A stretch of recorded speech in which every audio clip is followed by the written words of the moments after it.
Olá, meus amigos do Milk News, estamos uma vez mais com vocês em mais essa edição, sempre agradecendo o apoio que vocês têm dado às nossas sucessivas edições do Milk News TV. Muito obrigado.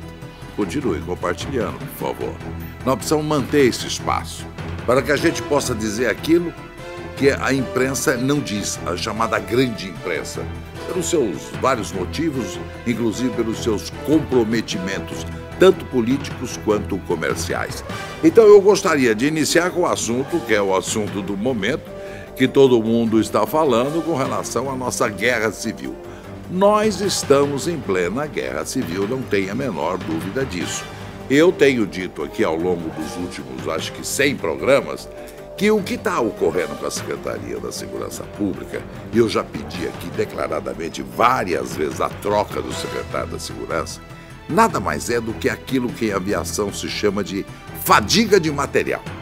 O Boeing, quando em trabalho, tem um período de vencimento. Os equipamentos podem estar da melhor forma possível, mas ele tem um período, ele venceu, então ele é trocado. O que está acontecendo agora são 4 anos que esse secretário ali está. E está ali numa posição, não uma posição politicamente correta. Ele prioriza nitidamente uma das polícias, no caso a polícia militar, e eu já disse várias vezes porque ele é oriundo do Barro Branco, que é a Academia da Polícia Militar, então é humano até que ele dê isso. E depois outra, quando ele veio para a Secretaria, não se esqueçam desse detalhe, ele veio no auge de uma crise que teria aquele famoso traficante, o próprio Camacho, né, que é o chefe né? O Marcola, que é o chefe do PCC, teriam alguns investigadores de polícia prendido o parente do Marcola, me parece até que seria um jovem que era seu afilhado ou coisa parecida. Pois bem, teriam também, tudo isso no condicional, esses policiais pedindo R$300 mil ao Marcola para que o garoto fosse solto. O Marcola concordou e disse na ocasião, olha, eu vou pagar porque eu quero o garoto na rua. Porém, isso não vai ficar assim. E aí surgiram os vários atentados em que morreram vários policiais, e eles atribuem a esse fato. Foi exatamente nesse momento que o senhor Ferreira Pinto assumiu. E já assumiu com aquela certa indisposição com relação à Polícia Civil. Ele já era oriundo da Polícia Militar, o que aconteceu? Natural que fosse, ele passou a desconfiar ou deixar de ter confiança na Polícia Civil.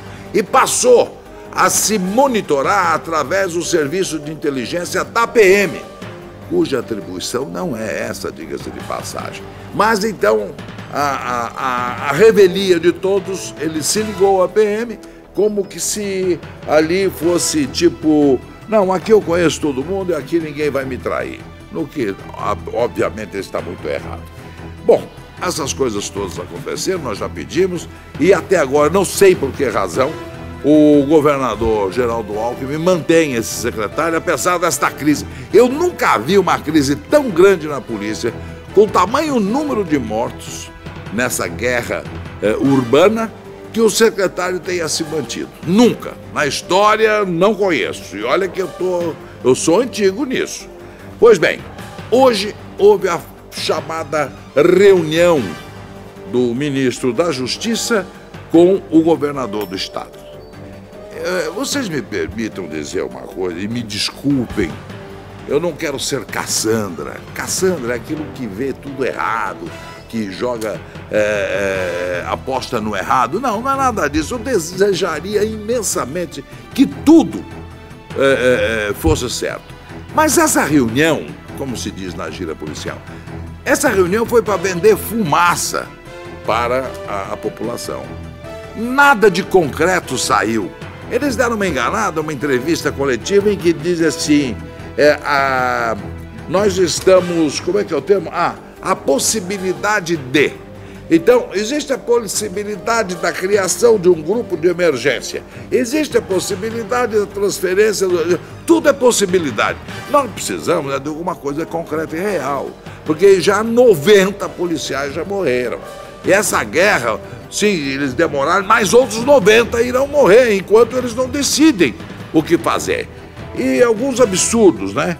O encontro do ministro da Justiça, que é o Zé Eduardo Cardoso, com a cúpula da Polícia de São Paulo. Efeito prático, nada. Foi apenas uma satisfação à sociedade, porque a situação está feia. Então, a única coisa, sim, que ficou mais ou menos, mas também não se concretizou, não se assinou nada, é a disponibilização de 300 vagas em presídios federais distantes. Isso aí é um pau de dois bicos. Se pegarem o Marcola precipitadamente, por exemplo, vamos dar um exemplo, e mandar, como estão pretendendo, para Mossoró, no Rio Grande do Norte, que é o presídio federal mais duro, onde não houve nem tentativa de fuga, imagina a distância, tá? Vai haver represália por parte do PCC. Então, se outras medidas não forem tomadas, né, com a transferência dele ou pós-transferência dele, pode morrer muita gente ainda. Porque a gente sabe que os policiais estão indo para a rua, quando vão, em situação de inferioridade com a bandidagem. Nem colete à prova de bala novo eles têm. São vencidos. E é um colete para 3. Então ele vai para casa sem o colete, porque ele tem que deixar o colete que está faltando, tem que deixar para o companheiro que entra em serviço. Umas coisas absurdas, principalmente se tratando de um estado como São Paulo, que tem dinheiro em caixa. Pois bem, mas essa única coisa foi isso aí. Transferência dos presos perigosos. Decidimos trocar informações nos nossos serviços de inteligência. Mas isso é o óbvio lulante. Isso é o óbvio lulante. Eu me admiraria muito se não houvesse troca de informação. Quer dizer que até aqui, então, é segredo? Quer dizer que se o Inteligência Federal souber que vai ter um levante no presídio de São Paulo, não informa? É claro que isso já existe há muito tempo. Ora, meu Deus do céu. Olha, eu vi, um amigo me mandou aqui que foi interceptado mais um dos famosos salves do PCC, oriundo de Paraisópolis. Paraisópolis é uma favela com mais de 100 mil habitantes. Aqui é uma cidade, né? Próximo ao riquíssimo bairro aqui em São Paulo do Morumbi. Fica bem instalado.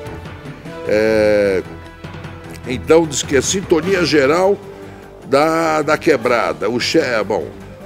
Então diz o seguinte, esse salvo, que o sintonia geral da quebrada, ou seja, o chefe do tráfico num determinado lugar, é quem vai determinar ao irmão para que mate 2 policiais em troca de cada irmão morto. A caligrafia deles é complicada. Bom, então deve morrer 2 PMs para cada irmão morto. Pode ser até os mamões, está dito aqui. Sabe o que é mamão? É o policial já na reserva, o policial militar já aposentado. Policiais da reserva. E como serão escolhidos os executores? Segundo esse salvo que foi apreendido agora, eles têm uma obrigação de pagar uma taxa mensal para o PCC. O PCC subsiste porque a bandidagem paga uma taxa. Era em torno de R$620, agora parece que passou para 780. No último salve que foi interceptado, houve um aumento. Muitos estão inadimplentes, ou seja, não pagaram. Então a orientação dos chefões que estão na prisão é o seguinte, para que escolham o irmão que não tenha pago. Então, a forma dele pagar e quitar a situação dele junto ao PCC é executando policiais militares. Olha a que ponto foi. E vejam como eles estão organizados, porque esses salvos estão saindo a todo instante e ninguém consegue interceptar. Bom, a única coisa concreta é que alguns chefões devem ser transferidos para Mossoró, Mossoró tem um calor médio de 35 graus, imagina isso, se alguém quer ir. E costuma faltar água lá nesse presídio. A vigilância é feita por câmeras e o advogado só tem contato com o preso através do parlatório, que é um telefone, vidro, aquilo que tem no filme americano é aquilo lá. Então ele não tem contato com ninguém mesmo. Então é dureza essa prisão. Nenhum quer ir para lá. Agora, se for, repito, transferido alguém para Mossoró, sem que outras medidas sejam tomadas, vai morrer mais 90 policiais. Essa precipitação que eu estou contra. Então, o que houve nessa reunião? Nada de concreto. Apenas uma coisa, que eles bateram muito no negócio da inteligência. Então, a inteligência vai ser composta por, veja o absurdo, Polícia do Estado, aqui de São Paulo, dividido pela Polícia Militar e a Polícia Civil, mais a Polícia Federal, mais a ABIN. A ABIN é a Agência Brasileira de Informações, que não tem nenhuma prática com o crime comum, mais Receita Federal e mais o Ministério Público. Olha, me perdoe, mas alguma coisa em termos de inteligência, que se pressupõe uma coisa secreta, que envolva tantos órgãos, não vai ser secreto coisa nenhuma. No dia seguinte, alguém do PCC já vai estar sabendo. Não existe, gente. Isso aqui, com tantos órgãos envolvidos num serviço de inteligência, isso vai vazar mais do que peneira. Tá na cara. Olha aqui. E o combate intenso ao crack. Isso é óbvio. Isso é óbvio. A agência de inteligência. Bom, o que a gente sabe também é que foi disponibilizada uma certa verba, isso alguns dias atrás, e perguntaram aqui para a secretaria o que estavam precisando, eles mandaram. Olha, se não fosse trágico, seria de se dar muita risada. Entre outras coisas, sabe o que eles pediram para o governo federal? Esteira para ginástica, o negócio para fazer tatame. Nós estamos precisando de colete para não morrer polícia. Eles estão preocupados com um centro de ginástica. Eu não posso acreditar que isso seja verdade, mas tem documento sobre isso. Tem documento. Agora, só para finalizar essa parte, que eu vou passar para um outro assunto que é interessante, é hora do dia também. Veja só o absurdo. Um delegado de polícia, que é a única autoridade neste caso, diga-se de passagem, tentou enquadrar um desses que põe fogo, que mata a polícia e tal, numa lei que está em vigor, embora ela tenha sido originária lá da ditadura, tá? Tentou, e houve uma ordem da Secretaria para que essa lei não fosse usada. Ela é mais rigorosa que a outra. Só por puro revanchismo, talvez, não sei. Então vejam bem a que ponto chega a interferência da cúpula da Secretaria no mistério da única pessoa que é autoridade naquele momento, é o delegado de polícia. É ele que vai tipificar o crime. Só ele pode fazer um enquadramento legal.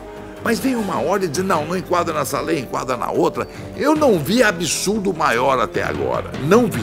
E eu recebo agora um comentário de um nosso internauta, Carlos Vasconcelos, que nos acompanha sempre, que eu achei muito interessante. Ele diz o seguinte, aí está o absurdo. Se os delegados de polícia, que têm autonomia em seu munus, isso chama munus, para interpretar a lei e aplicá-la ao caso concreto, não deveria haver a negativa da Secretaria de Segurança sobre a aplicação desta ou daquela lei em vigor. Cada delegado de polícia, diante de um fato ocorrido em sua circunscrição, não existe outra autoridade acima dele para esse caso, né? Deveria aplicar livremente a legislação vigente, fundamentando por escrito a sua decisão e ponto final. Essa discricionalidade legal é a essência de uma autoridade de carreira jurídica. Só ele pode, ele delegado, Não cabe à Secretaria de Segurança determinar aos delegados de polícia qual lei aplicar ou deixar de aplicar. Alguma vez alguém viu o presidente do Tribunal de Justiça determinar ao juiz: olha, você julgue dessa forma ou julgue de outra forma? Não adianta, é atribuição legal e exclusiva da autoridade. Quer dizer, até nisso o secretário está se metendo. Até nisso. Coisa que não é da sua alçada. Isso é para desmoralizar mais ainda a categoria.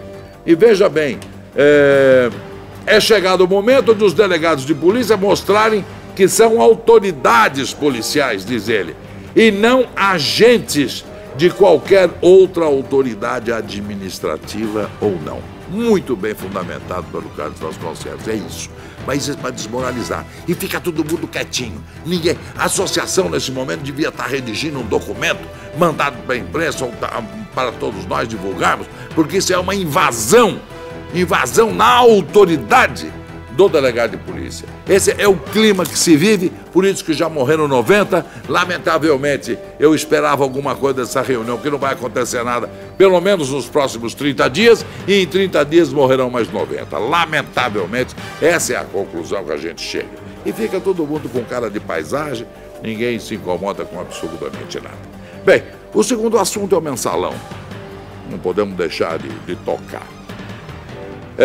Os nossos informantes nessa área também estão nos passando o seguinte, que houve conversas nesse período em que houve esse hiato, né, eleição e tal, entre os ministros, e eles concluíram que deve ser uma reconsideração em alguns pontos da chamada dissimetria da pena, ou seja, a aplicação da pena. Eles estão concordando em reavaliar e diminuir um pouco a pena. É só no Brasil isso. Bem, eu não quero, uma vez mais repetir, não quero ser Cassandra não, mas o que eu estou vendo no fundo desse túnel aí? Alguns deles terão penas inferiores a 8 anos.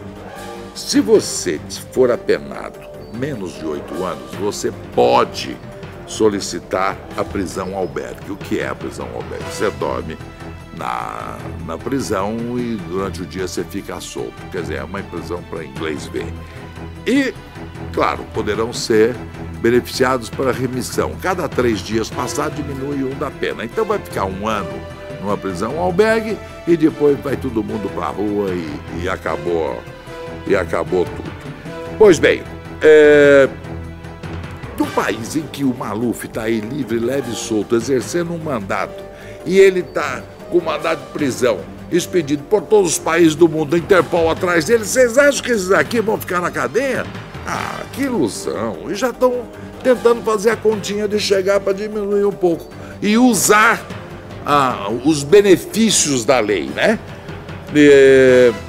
Pois bem, essa recente declaração do nosso Marcos Valério, o PSOL, o partido PSOL, está entrando com um pedido agora para que o Procurador-Geral da República determine investigação em cima do que foi publicado. Agora é que nós vamos confrontar até onde há uma vontade por parte de imprensa. Eu não acredito que nenhum órgão de imprensa, seja ele qual for, invente tudo aquilo que foi publicado pela revista. Porque eles não são loucos nem nada, pelo menos experientes eles são. Pode não ser lá a supra-sumo da dignidade, porém, não são burros. Eles devem ter se resguardado em termos de documento. E eu acredito que realmente exista essa gravação, que teria sido gravado. Então, o pessoal baseado nisso, e tem valor isso, junta a revista, encaminha ao procurador e ele determina, baseado na revista, que ela apresente as provas ou vai ouvir o Marcos Valério para confirmar ou desmentir. Então, não se pode desprezar também essa hipótese. Vamos ver se é verdade. Agora, como correu essa notícia que vai haver diminuição de pena, pode ser que ele empurre um pouco com a barriga essa situação. Ocorre que essa diminuição não vai ser especificamente para ele, Marcos Valério, porque a pena dele chegou a tal ponto que, por mais que eles diminuam, não vai cair nos 8 anos. Eu acho que ele será um dos que vai para a cadeia, um dos poucos que irá para a cadeia. Agora, o Gilmar Tato, que é o líder do PT na Câmara, saiu com essa que é uma verdadeira pérola para encerrar. Não se pode dar credibilidade às declarações de Valério. Ele não tem credibilidade, nunca teve credibilidade. Agora que vai para a cadeia, fica falando essas coisas. Não tem credibilidade. Ele alavancou 345 milhões. Hoje o Gilmar Tato enlouqueceu, quer dizer que naquela época ele tinha credibilidade. Ele trouxe para os cofres do PT 345 milhões, isso já está provado. Agora, você dizer que não tem, não, você vai dizer, arruma um outro argumento, porque senão fica muito fraco. O líder do PT na Câmara dizer que ele não tem credibilidade e nunca teve, quer dizer, vocês pegavam um cara que nunca teve credibilidade, mas servia para vocês alavancar 345 milhões. Ah, é um absurdo. Aqui entre nós é um absurdo. Bem, nós vamos encerrando mais essa edição do nosso Milk News TV, contando sempre com a sua paciência e principalmente com a sua colaboração. Né? Eu aguardo novos contatos, divulguem, por favor, vão manter esse canal aberto. Aqui nós não temos partidarismo, nem cor política, não temos nenhum compromisso com ninguém. Nós temos aí um abaixo-assinado que está correndo na internet pedindo a exoneração. Esse abaixo-assinado vai ser encaminhado ao senhor governador do estado, pedindo a saída, por gentileza, com todas as honras de estilo do senhor Ferreira Pinto.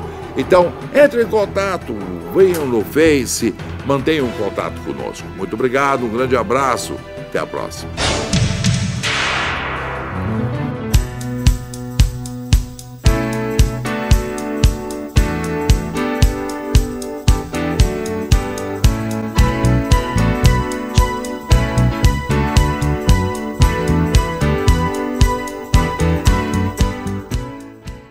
Agora você tem um novo espaço para os seus eventos no Guarujá. Blue Music, no coração da Praia da Enseada, ponto nobre do Guarujá. Conferências, casamentos, aniversários, jantares, confraternizações. Blue Music, um espaço totalmente equipado, com som e luz. Avenida Dom Pedro, 1293, ao lado da pizzaria Michelúcio.